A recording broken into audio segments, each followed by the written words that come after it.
नमस्कार। गोटे माँ को जादू विद्या धारिणी आत्मा कि शरीर कहले अत्युक्ति हम ना। 9 मास काल तार संतान से ता गर्भरे धारण करें। ता रक्त मांस शरीर अमृत सम क्षीर झराई पारे। तार कोमल स्पर्श ता संतानर दुख कष्ट को क्षणिक लाघव कर दिए। से दिन मैजिक शो देखला बेले मन पड़ा मो माँ कथा। जादूगर ठारू हाथ सफारे खूब माहिर थिला मो माँ।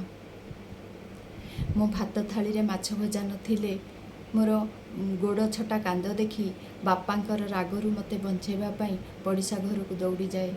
माछ भजाटे मागे आणे पणत कानी रे लुचेई आनी मोर थाली रे धीरे किरी परसी दिए।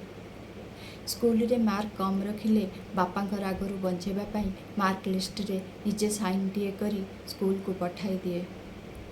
गणेश पूजा सरस्वती पूजा रे सारा राति अनिद्रा होई जामा निज हाथ रे जामा फ्रक सिलाई करी पिंधाई दिए।